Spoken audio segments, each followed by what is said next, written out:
Coach Hunter, first question.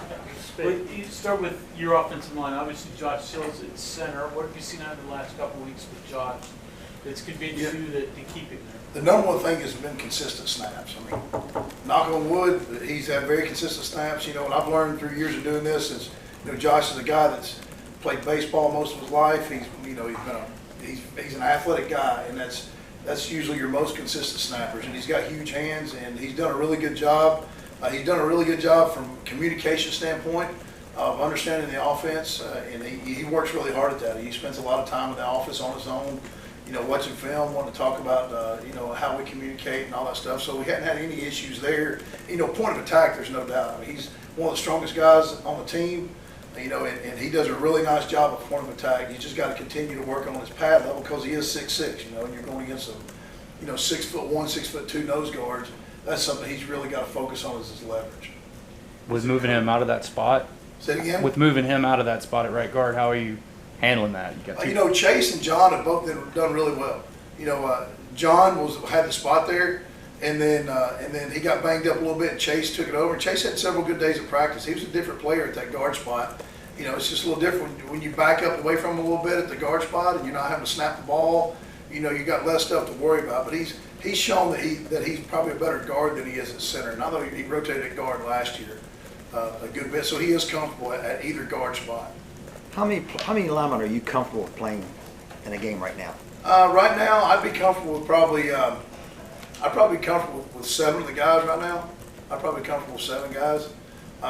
You know, it is a little bit of it's not as many as I like, but I got some guys that just got to show me they can do it in game time. You know, when Junior gets a shot, he's got to go in there and show us he can get it done.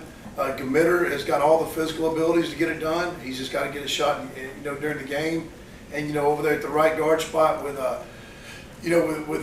Chase and John. You know, Chase played some last year. John being a junior college transfer, he's looked good at times.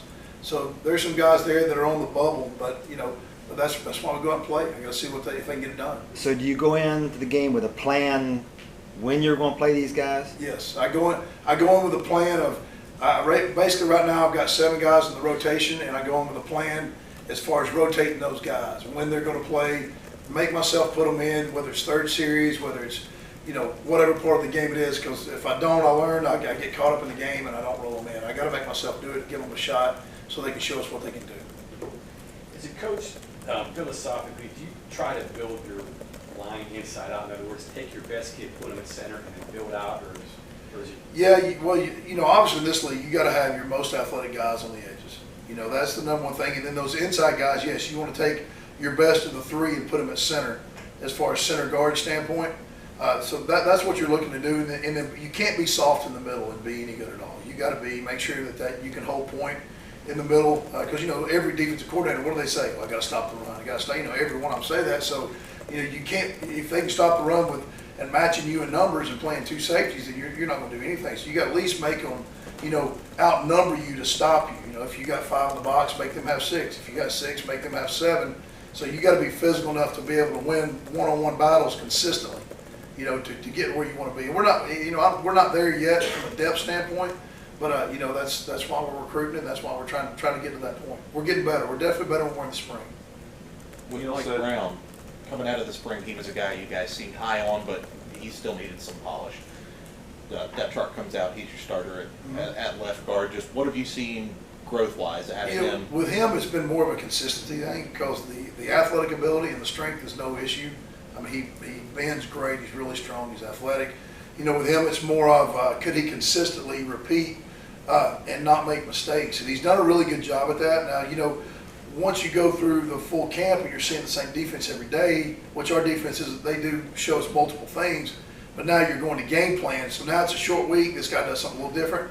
I got to make sure he can retain that and do what we're asking him to do in a game setting, because you know there's no redos. You know, like there is in practice. Oh, you missed that. Hey, you'll get it right next time. It's, you know, all of a sudden you get there on Saturday. You got to get it done. And that's what I want to see out of Mike, is him stay as consistent as he's been. You know, so they have 2 NFL caliber defensive ends. How much is that a concern for you? Oh, that's very much a concern. You know, they've got both. They've got one kid that can really run. You know, he's about a 220-pound guy that can really come off the edge. and make your tackles turn their shoulders, and he dips underneath and beats. You know, he's beat. You watch him play NC State last year. You know, he had several pressures on the quarterback against those guys, and their tackles are really good too. And then the other guy is more of a 270-pound guy he's got good twitch, but he can also bull you. So, you know, those guys, the thing about them is they both got so many snaps under their belt. You know, they played so much football. They're so much different than we are, where I've got 3 guys who hadn't played a whole lot of football in that setting. So they've got a lot of snaps on their belt. We just, you know, you can sit there and make a bunch of excuses, but we got to go out there and get it done. You know, and I trust in my guys, and I believe them, and they've worked hard. And, you know, Coach Mike's got them ready physically to go out there and get their job done. Now we just got to see, you know, if we, you know, how we match up to NFL caliber guys at the tackle spot. How do you go into that? You go into that with a plan immediately to help your edge guys, or you see how they react to them and then go accordingly? Well, right now I got to see how they react because we don't know. You know, we don't know. You know, we're not going to sit there first play and just say, hey, we're going to drop back pass and say, okay, we'll see if we can get it done. You know, we're going to help them out, get them in the groove, and you know, but there'll be times where we put them on the island out there and see if they can get it done. But we do have a backup. We'll have backup plans for, hey, do we need to help them out here, help them out there? You always got to do that. You know, at the defensive end, at the tackle position, you got to have a plan. I'm guessing you want to see how they move their feet, how they react.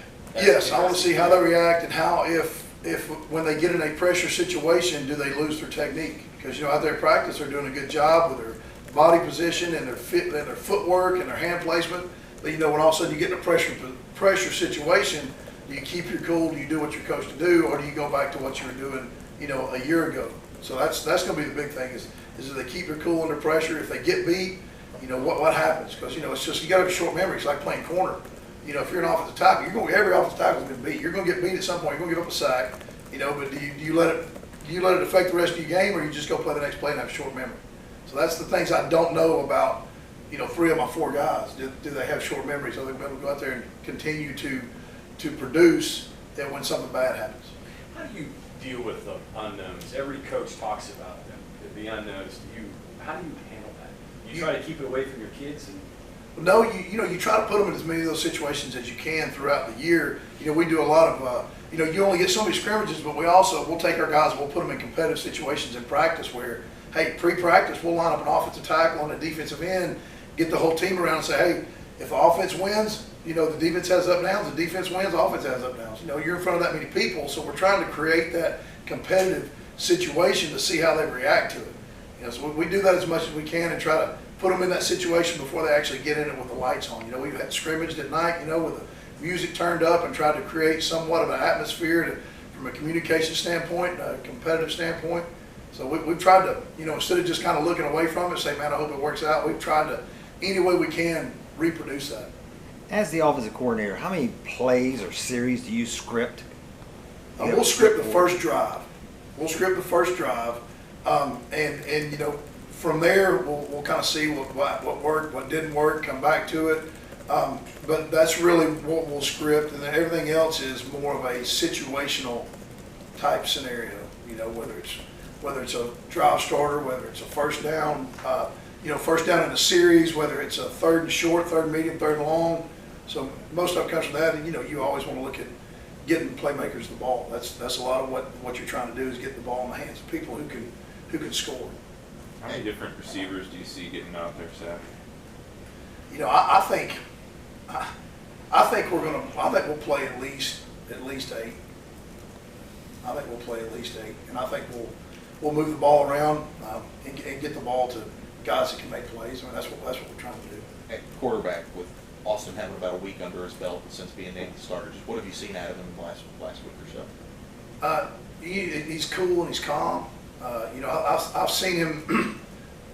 I've seen him actually work a lot more, talk a lot more to the offensive line, get on them. You know, when they're, you know, because you know when you're out there in practice, they don't want to get down. You know, they're standing up. You know, you're like, I've heard him say, "Hey, get down your stance. Let's go. Get ready.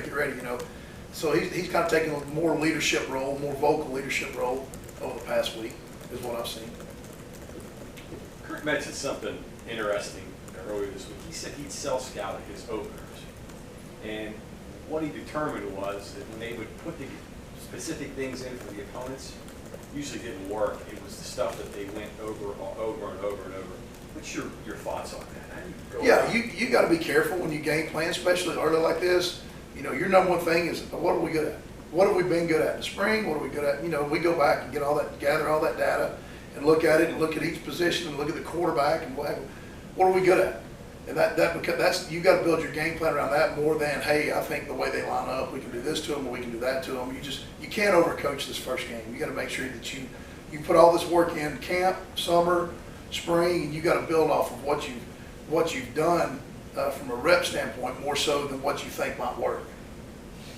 Matt, do you have an idea of how many touches you want each running back to get, or do you just go hot hand and whoever's doing well? It's more of just, we've got an idea. We know how we want to get them the ball, when we want to get them the ball, so we're going to go in with a plan on that. Matt, O'Loughlin was kind of a guy I think that people thought might have been a slot receiver more so than a tight end.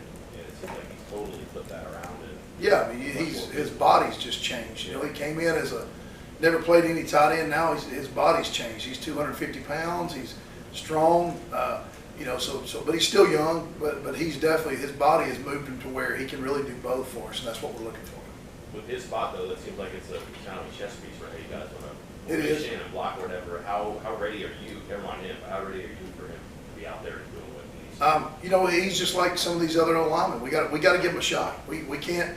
You know, you never know till you know. So at some point you got to take a chance and call a play where either he's blocking on the perimeter or he's in the box blocking, or maybe he's catching a ball. You know, so you got to give these guys a chance to see what they can do. When you got such a young team like we do, you got to make sure you give folks a chance to shine. One more question? Anybody? All right, thanks, Coach. You're welcome.